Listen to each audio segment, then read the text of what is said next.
There was a moment, a heartbeat in time, where destiny could have been rewritten.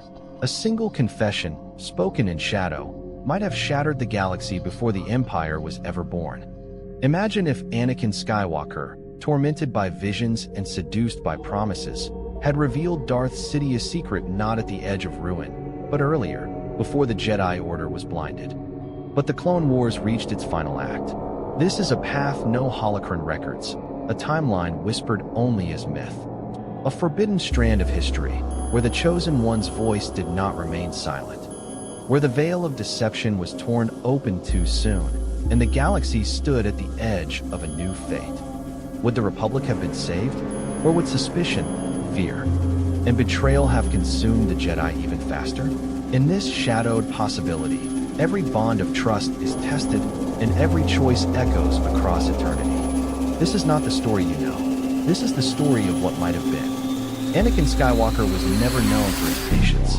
His life was a storm, and silence was the weight that drowned him. In the original timeline, he carried Palpatine's secret like a poisonous ember, letting it burn him until it consumed everything. But what if, in a rare moment of clarity, he had spoken sooner? Picture Coruscant in the twilight of the Clone Wars, the Chancellor's office heavy with shadows, his words dripping like venom into Anakin's ear. Only through me can you save Padme from certain death. In our known history, Anakin hesitated, torn between loyalty and fear. But in this altered moment, imagine him walking straight from that office to the Jedi Temple, his boots echoing in the marble halls, his voice breaking the silence that had shackled him for so long. He reveals the unthinkable. The Supreme Chancellor of the Republic, the man orchestrating the war, is the Sith Lord they have hunted for decades. No riddles, no half-truths, only raw confession. The words strike like lightning. For the Jedi Council, it would be as though the galaxy itself had tilted. Obi-Wan's eyes narrowing in disbelief, Mace Windu's jaw tightening, Yoda's silence deeper than space itself. Could this be true? Could the boy they doubted, the Chosen One they feared, actually hold the key to unraveling the darkness surrounding them? Anakin's decision here is not just rebellion against Palpatine, it is rebellion against destiny itself. By shattering the silence, he sets in motion a chain of events that neither the Jedi nor the Sith could have fully prepared for. But the question lingers, would the Council believe him, or suspect that this confession was yet another manipulation by the very man they mistrusted most? The Jedi Temple was not a place of quick decisions. It was a fortress of philosophy, of measured thought, of endless deliberation.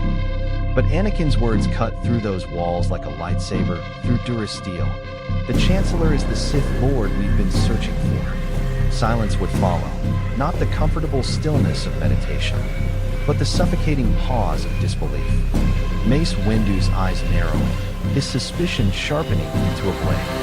Obi-Wan, torn between his loyalty to Anakin and his deep mistrust of the boy's volatile nature.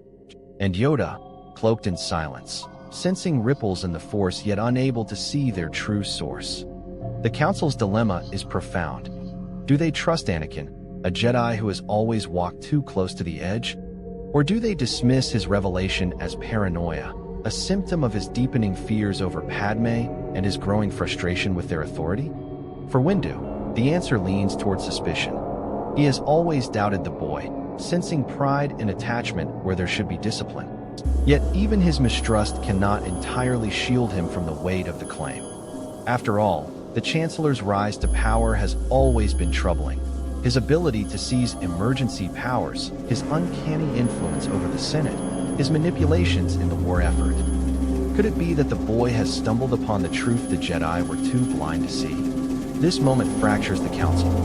Some, like Ki-Adi-Mundi or PLO Kun, might argue for immediate investigation.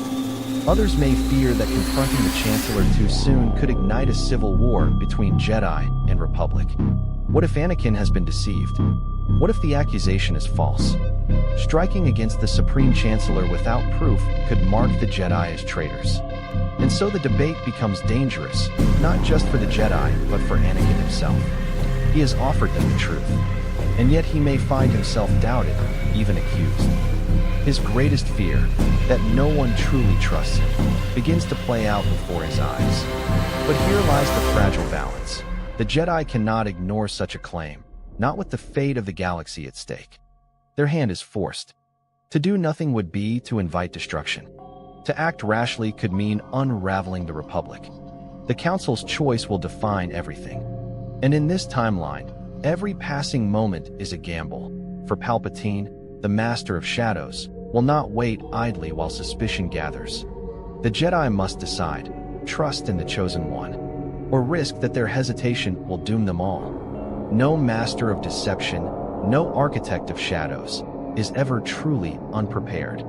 For years, Darth Sidious had danced on the knife's edge, hiding in plain sight as Chancellor Palpatine, weaving a web so vast that both Jedi and Sith alike were bound by it. But in this altered timeline, the veil is torn from him too soon. And when his identity is revealed, he does not retreat into panic. He strikes. The Council's whispers reach him swiftly. Spies, informants, and his own mastery of the Force tell him what he already suspected. Anakin has betrayed his confidence. His prized apprentice, the Chosen One, has spoken the forbidden truth. And in that revelation, Sidious finds both danger and opportunity. The Sith Lord acts as only he can, not by fleeing, but by transforming the narrative. He paints himself as the victim, the embattled chancellor under siege by a jealous order of warrior monks who fear his power. Before the Jedi can gather proof, Palpatine calls an emergency session of the Senate. His voice thunders across Coruscant. The Jedi seek to overthrow democracy itself. Senators rise in uproar. Panic ripples through the Republic. The trap is sprung. But the Jedi are no longer blind. They move faster than in the original timeline. Mace Windu, ever decisive, pushes for immediate arrest. Squads of Jedi Knights fan out, knowing their window is fleeting. The temple becomes a hive of preparation, tension sparking through every corridor. And here is where Palpatine thrives. He has spent years preparing contingency upon contingency. The clone troopers, bred for obedience, remain his greatest weapon. With Order 66 still waiting like a coiled serpent, Sidious needs only the right spark to unleash it. But now, he may be forced to strike before the moment is perfect, before his power is absolute. In this timeline, the unmasking of Darth Sidious comes not as a carefully orchestrated revelation, but as a premature duel between truth and lies. The Republic teeters on the brink. The Jedi know the danger. Palpatine knows his time is short. The stage is set for open confrontation, and when Sith and Jedi clash too early, the cost may be far greater than anyone anticipates. The Clone Wars were never meant to be won. They were designed as a grand illusion, a conflict with no true victor, engineered by Darth Sidious to exhaust the Republic and the Separatists alike until both could be swept aside. Every battle, every sacrifice, every hero's fall was orchestrated to serve his rise as Emperor. But in this altered path, the careful hand of the Sith is revealed too soon. And without Palpatine's invisible grip, the war spirals into chaos. Imagine the galaxy at this breaking point. On one side, the Jedi scramble to seize control of the Republic's fractured government. They move to expose the Chancellor, to bring evidence before the Senate, and to prevent his corruption from spreading further. On the other side, Palpatine wields the Senate like a weapon, convincing allies and entire star systems that the Jedi themselves have staged a coup. Suddenly, battle lines blur. Clone commanders question their loyalty. Some follow the Jedi into the fight, others obey Palpatine's commands without hesitation. Brothers in arms turn their weapons against one another. The Separatists, too, sense weakness. Count Dooku, once Sidious' apprentice, now unsure of his master's survival, may seize this chance to wrest control of the Confederacy. General Grievous, ruthless and opportunistic, would waste no time pressing the assault. What was once a carefully balanced game collapses into a storm of conflicting agendas. The war no longer serves the Sith's vision. It becomes a true war, unpredictable and uncontrolled. Galactic stability shatters. Worlds once loyal to the Republic hesitate, caught between Jedi decrees and Senate decrees. To civilians, the truth is unclear. Who is the traitor, the Jedi, or the Chancellor? Fear spreads faster than facts. And Anakin Skywalker, the fulcrum of destiny, stands at the center of the storm.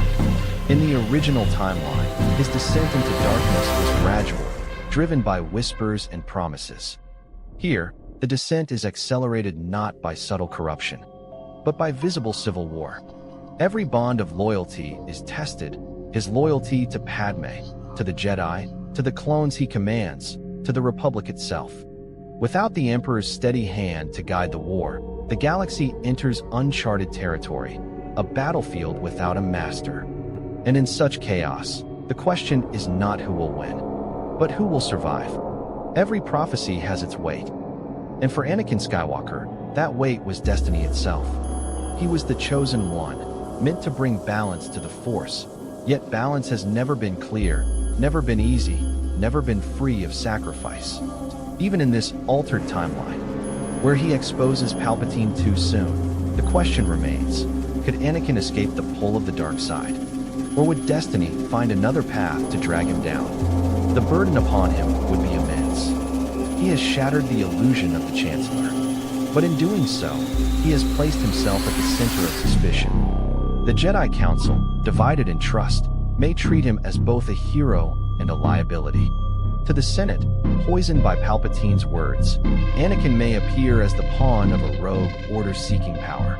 Even Padme, caught between politics and love, may fear that her husband has only deepened the galaxy's fractures. And then comes the greatest torment of all, the visions of Padme's death. Those dreams do not vanish simply because Sidious is unmasked. They gnaw at him, relentless, whispering that love alone is not enough to save her. Palpatine's promises are gone, but the fear remains. And fear, as the Jedi know all too well, is the first step toward the dark side. So could he still fall? Absolutely. For Anakin's downfall was never only Sidious manipulation. It was his own heart, his inability to let go, his refusal to accept loss. Without the guiding hand of a Sith master, his descent might be slower, messier, but no less dangerous. Perhaps he does not become Darth Vader in name, but in spirit he may still succumb to anger, to grief, to the crushing burden of expectation. Yet there is also hope in this path. For without Palpatine's careful grooming, Anakin may find himself closer to Obi-Wan, or even to Yoda, mentors who could help him wrestle with his fears instead of drowning in them. The war-torn galaxy could break him, or forge him into the Jedi he was always meant to be. This is the heart of the what-if. The galaxy may shift, the Republic may fracture, the war may spiral, but the true question is whether Anakin Skywalker could ever escape himself. Because in the end, the fate of the galaxy was never just about Palpatine. It was always about Anakin.